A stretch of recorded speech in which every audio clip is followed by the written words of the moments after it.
Hello everyone, welcome to the channel. Capricorn, sun, moon और rising लोगों के लिए अक्टूबर के महीने की रीडिंग है। टाइम को बचाने के लिए मैंने पहले से ही कार्ड्स शफल करके तो स्प्रेड बना लिया है। बहुत हद तक वन साइडेड टाइप की रीडिंग है ये, और इसमें जो भी सारी स्टोरी यहाँ पे नरेट हो रही है या बताई जा रही है वो सब की सब कैप्रिकॉन के अपने गिर्द ही घूम रही है, और इसमें कोई सेकंड थर्ड पर्सन जो है उसकी इन्वॉल्वमेंट बहुत ज़्यादा जो है वो नज़र नहीं आ रही। सिचुएशन जो है वो इस तरह से है कि कोई ना कोई फ़ैसला एक ऐसा है जो कि होने जा रहा है या होने का इम्कान है कैप्रिकॉन की ज़िंदगी में। ये फ़ैसला किसी दूसरे शख्स से ज़्यादा मुझे कोई लॉ या लीगल डिसीजन जो है वो होता हुआ नज़र आ रहा है। बेसिकली ये फ़ैसला शायद काफ़ी देर से होना चाहिए था, लेकिन ये डिले हो रहा है या डिले होने की वजह से सिचुएशन के अंदर एक थोड़ी सी स्टैग्नेशन आ गई है। और लेकिन इसके बावजूद कैप्रिकॉन जो हैं वो अपनी जगह पे जमे हुए हैं, डटे हुए हैं, और वो किसी भी सूरत में बग़ैर फ़ैसला लिए कोई भी और डिसीजन बनाना या किसी और जगह पे जाना जो है वो उनको मंजूर नहीं है।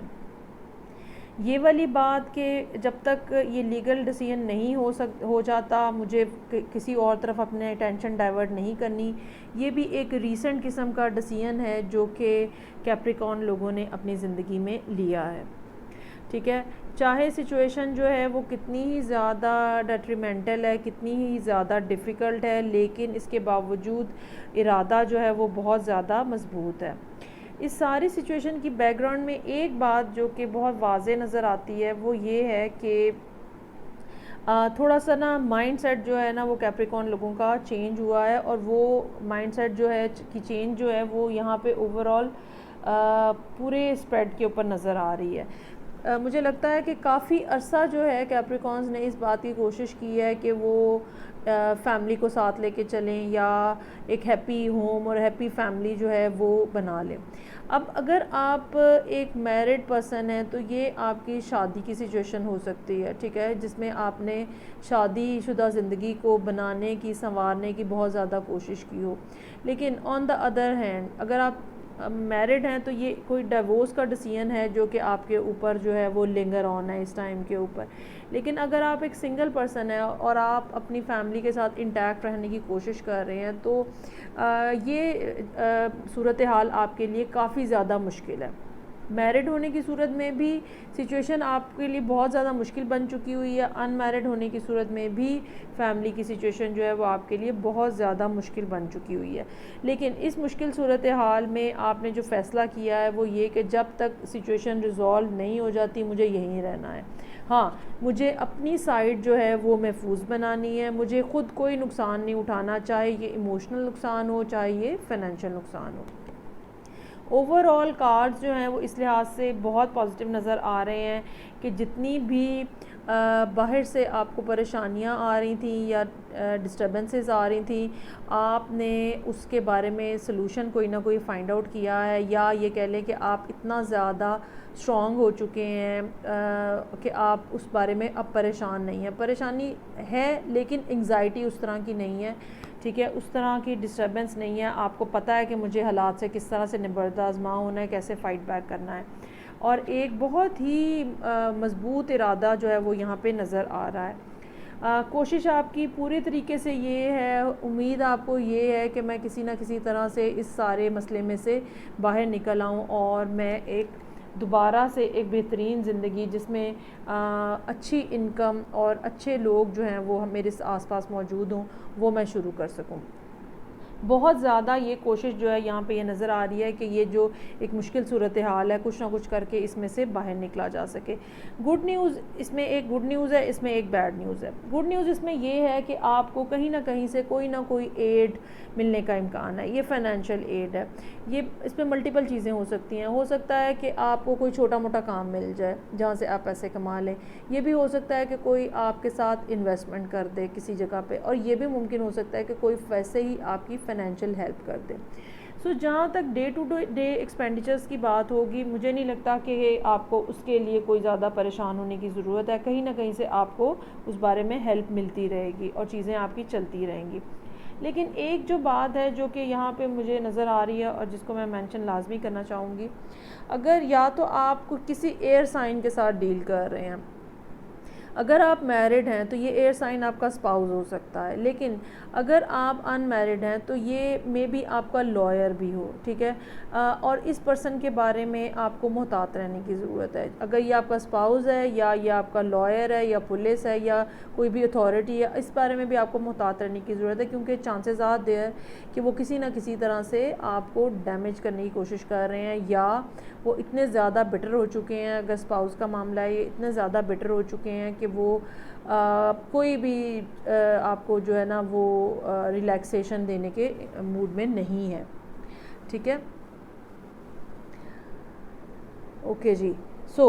अब आपको जो दो बातों का ख्याल रखना है, एक तो ये कि अपने फाइनेंसिस को संभाल के रखें, ठीक है। जब तक आपको एड कहीं ना कहीं से आपको एड मिलती है, तब तक आपको बहरहाल अपने फाइनेंसिस जो हैं उनको ध्यान से रखना है। कैलकुलेशन करके रखें कितने पैसे हैं, कहाँ कहाँ इस्तेमाल करने हैं। और दूसरी बात ये, अगर आप किसी लॉयर से के साथ डील कर रहे हैं तो उनके ऊपर भी ज़रा चेक एंड बैलेंस रखें, क्योंकि हो सकता है कि आपको वहाँ से भी कोई डिस्टर्बेंस जो है वो मोस्ट प्रोबेबली देखने को मिल सकती है। अब यहाँ पे ये तो हो गया मेन स्प्रेड। अब इसके बाद मेरे पास दो आपके लिए कार्ड्स हैं जो कि डिफरेंट ऑरेकल डेक्स से हैं। पहला कार्ड जो है मेरे पास विंटर सोलेस्टिस का कार्ड है, जिसका थीम जो है वो रिफ्लेक्शन है। इसमें दो मायने हो सकते हैं, ख़ास तौर पे जब डेविल का कार्ड भी यहाँ पे मौजूद है तो इसमें दो तरह के मायने हो सकते हैं। एक बात तो ये कि ये सारी सिचुएशन को कम्प्लीटली रिजॉल्व होते हुए विंटर सोलेस्टिस आ सकता है। विंटर सोलेस्टिस का मतलब 22 दिसंबर है, ठीक है। यानी कि साल का एंड हो सकता है कि ये मामलात आपके जो हैं, जितने भी मामलात चल रहे हैं, वो कम्प्लीटली जो है वो रिज़ॉल्व हो जाएं। दूसरी बात ये हो सकती है कि आपको, एक तो ये पॉसिबिलिटी है, दूसरी बात ये हो सकती है कि आपके लिए ये एडवाइस है कि आप कम से कम लोगों से मिलें और अपने अंदर झांकें और अपना थॉट प्रोसेस जो है वो कंप्लीट करें। अगर आप कोई काम करना चाह रहे हैं उसके बारे में होमवर्क कंप्लीट करें। अगर आप किसी के बारे में कोई फ़ैसला करना चाह रहे हैं, किसी पर्सन के बारे में, तो भी आप अकेले बैठ के सोच विचार करके तफसील के साथ जो है वो फ़ैसला करें। क्योंकि जब विंटर आता है तो हम सारे जैसे अंदर बंद हो जाते हैं सर्दी की वजह से, ठीक है। और ये एक बेहतरीन टाइम होता है कॉन्टेम्पलेशन करने का, रिफ्लेक्शन का, सोच विचार करने का। हम क्या करना चाह रहे हैं ज़िंदगी में, कहाँ आगे जाना चाह रहे हैं, क्या बनाना चाह रहे हैं और क्या बिगाड़ना चाह रहे हैं, ये सारे फ़ैसले जो हैं हम अकेले बैठ के कर सकते हैं। सो ये कार्ड जो है आपके लिए डबल मीनिंग में यहाँ पे आ रहा है। या तो साल के आखिर तक ये मामला आपके ख़त्म होंगे, या आपको के लिए ये भी एडवाइस है कि सोच विचार करने के लिए थोड़ी देर के लिए दुनिया से कट ऑफ हो जाएं। दूसरा कार्ड जो है वो बहुत इंटरेस्टिंग है और बहुत होपफुल है। ये फुल मून इन जेमिनी है और आंसर आपके लिए है the answer you need are coming. यकीनन आपकी ज़िंदगी में इस किस्म की कुछ बातें, इस किस्म के कुछ मसाइल, इस किस्म की कुछ चीज़ें हैं जिसमें इंसान सोचता है कि ऐसा क्यों हो रहा है, ठीक है। और अगर आप इस किस्म की सूरत हाल का शिकार हैं और आप ये सोच रहे हैं कि ऐसा क्यों हो रहा है, मेरे साथ ही क्यों हो रहा है, ये कब ख़त्म होगा, कब मेरे हालात बदलेंगे, ठीक है, क्योंकि आपके जहन में कॉन्टीन्यूसली अपनी ज़िंदगी का एक नया सफ़र शुरू करना है, एक ऐसा टर्न करना, पेज ऐसा टर्न पेश करना है, एक ऐसा पेज टर्न करना चाह रहे हैं जहाँ पे ज़िंदगी का रुख बिल्कुल बदल जाए, ठीक है। फ़ाइनेंशियली बहुत ज़्यादा स्टेबिलिटी हो और काफ़ी अच्छी अर्निंग हो। आपके जहन में कॉन्टीन्यूसली ये ख़्याल जो है वो चल रहा है कि मैं इस मुश्किल में से, इस हर्डल में से, इस डिफ़िकल्टी में से किसी ना किसी तरह से बाहर निकल जाऊँ। सो जो भी आप, अगर इवन इसका ये भी मतलब हो सकता है कि कहीं आपने कोई प्रोजेक्ट स्टार्ट किया है और किसी के साथ मिलके अगर स्टार्ट किया, क्योंकि ये जेमिनी का कार्ड है, तो अब वहाँ से कोई जवाब नहीं आ रहा, तो हो सकता है वहाँ से भी आपके लिए जवाब जो है वो आने वाले हों। अगर कहीं इन्वेस्टमेंट की कोशिश की हुई है तो हो सकता है वहाँ से, अगर कहीं जॉब के लिए अप्लाई किया हुआ है तो हो सकता है कि वहाँ से भी आपको कोई पॉजिटिव जवाब अब आने वाला हो। सो इतनी सारी जो स्ट्रगल है और इतनी सारी जो एफ़र्ट है वो रायगा नहीं है, वो उसका कोई ना कोई आपको फ्रूट मिल रहा है, और फ्रूट मिलने वाला अभी भी मिल रहा है, शॉर्ट टर्म में भी और लॉन्ग टर्म में भी मिलने वाला है। हाँ, एक बात जिसके बारे में मैं रिपीट करना चाहूँगी, अगर आपका कोई लॉयर है या अगर आप किसी एयर साइन के साथ डील कर रहे हैं तो आपको उसके बारे में मुहतात होने की ज़रूरत है। सो ये कैप्रिकॉर्न के लिए रीडिंग थी अक्टूबर के महीने के लिए। मेरा ख़्याल है कि आपका मसला जो है ना वो दिसंबर तक हल होगा। तो मैं आपसे नेक्स्ट रीडिंग के साथ फिर मिलूँगी। Till then take care, bye.